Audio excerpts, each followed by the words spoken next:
We are live, ladies and gentlemen.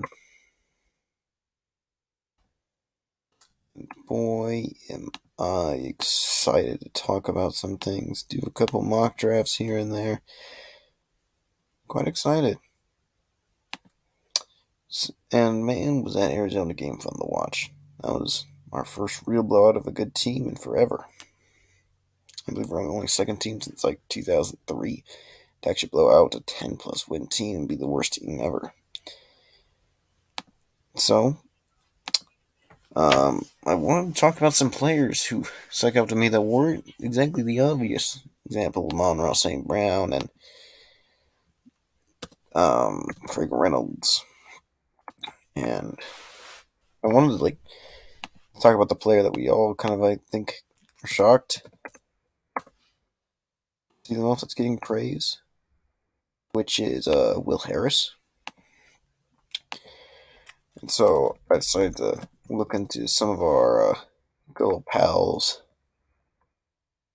game logs from since he kind of from last game and see what his numbers are. And he actually had some really good numbers versus Arizona. Exactly shut down just based on targets and completion percentage, but he had some really good yards at target and ruck rating. He allowed 37 yards, 62.5% completion percentage, 4.6 yards at target, 7.4 yards at completion, 0 touchdown, 73.4 rating. And last game, he had similar numbers. He's also been pretty good ever since he switched to corner. And I'm really thinking he's having some nice reps there and can really grow. I think this is a great example that Dan Campbell, Aubrey Pleasant, and Eric Glenn are really good at developing their players. And it does give hope that Will Harris can actually start being productive for the Lions. So really excited to see what he can do. I'm gonna do a little bit more in-depth video on Will Harris later. See what we really got in the guy. And yeah. Quite exciting. And then I want to talk about one more player. It's our guy, Charles Harris. He's produced some pretty dang good numbers, especially sack wise. And that game versus Arizona was really fun to watch out of.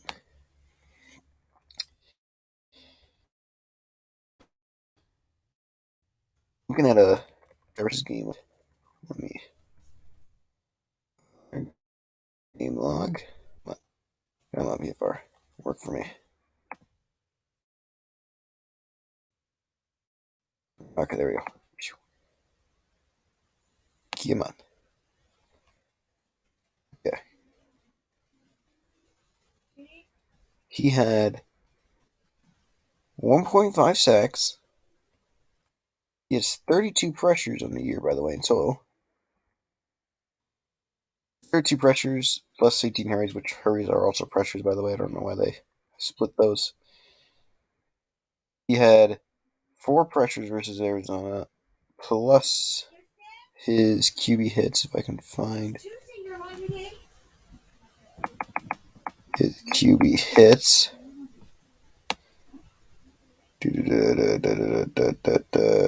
Oh, he's a lot of them. But overall, the fact he has 32 is pretty impressive. Where is... They must not show his advanced game log for QB hits anywhere else. I'm just missing it to the open eye. Overall, this guy's honestly having a really good season. He had two hit. Oh, there it is. He had 2 QB hits as well versus Arizona. He had 4 versus Minnesota and 1 versus Denver. He's honestly been pretty dang good this year. He had 9 tackles for loss, 15 QB hits, 32 pressures, and plus the 15 quarterback hurries, 58 tackles, and 7.5 sacks. And only 11 games started. And odds are he'll probably improve that number as the season goes along. Charles Harris has been a beast, man. It is fantastic. Those are the kinds of players I wanted to talk about. I think we all know Goff and Bird and Craig Reynolds has gotten all the love in the world. But there's one thing I kind of wanted to talk about that's really impressed me most about Craig Reynolds. Not only does he have our best rushing average, but he has a pretty impressive stat to me. So, this is yards after contact for attempts. Number 1 is Jonathan Taylor. Number 2 is Nick Chubb. Well, they're basically the same thing. But basically, these are kind of like, some of the better backs in the game. This is yards after contact average. If I could find...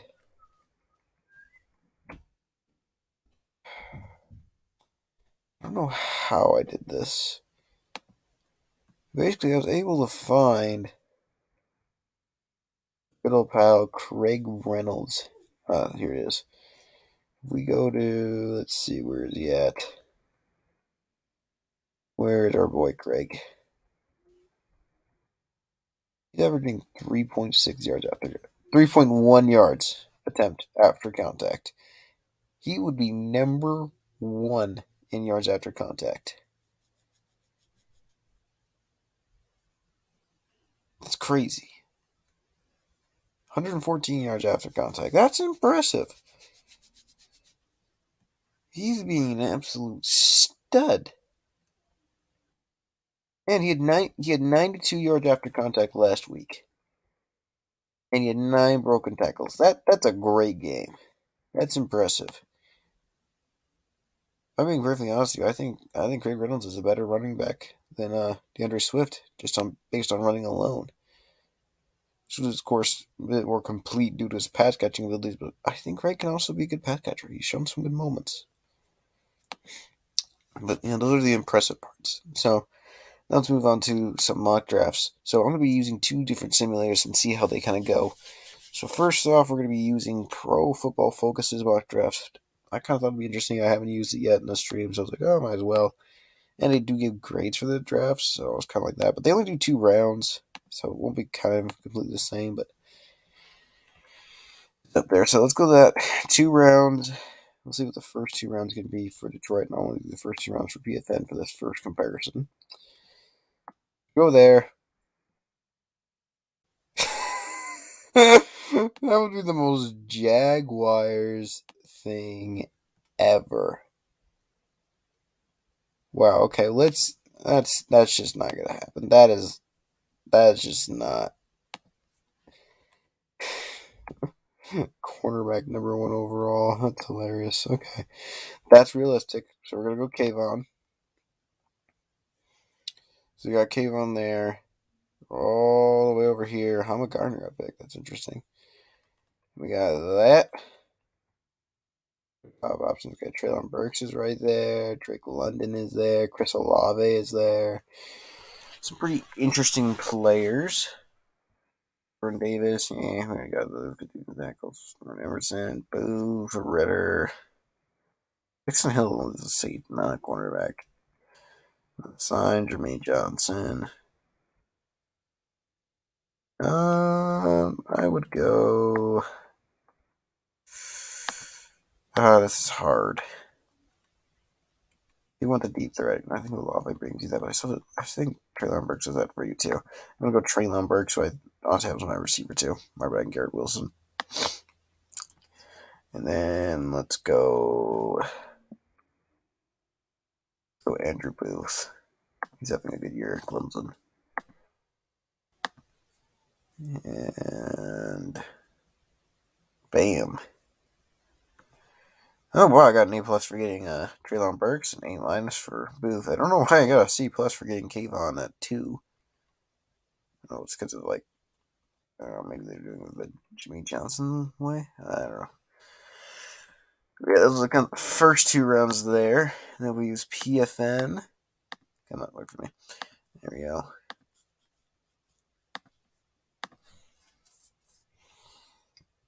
Let's see the Jag select. So they chose Kayvon. This one we get Aiden.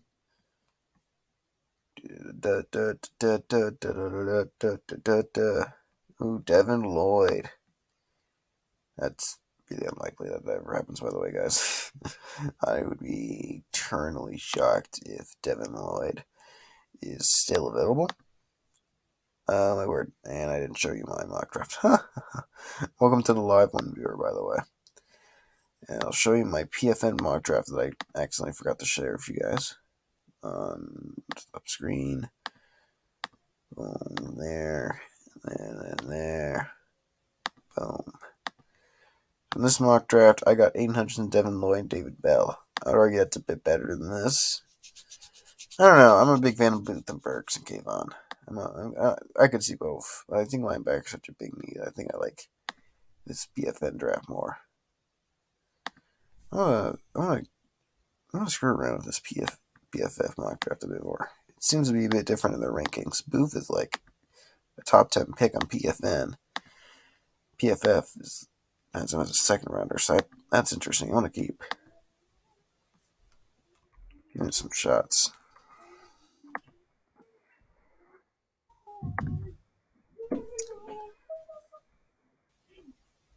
Okay, let's just predict here. I think Aiden's the unanimous number one. We'll just go Kayvon again. And Devin Lloyd is also available in this, so I guess it is realistic. Devin Lloyd. Treylon Burks. Okay. That's a pretty dang promising draft. Okay, now why is Kayvon now a B minus instead of a C plus? Devin Lloyd.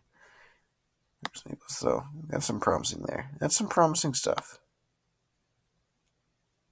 Huh. Well, I'm also going to be doing this weekend my ideal off season for the Detroit Lions. And yeah, this is just going to be the Lions since everyone's probably sleeping over there in Michigan. It's kind of ironic that I chose a place that's asleep when I'm awake. It's my favorite team, but yeah, it's going to be live. I hope you guys enjoyed the live, and I'll see you guys later.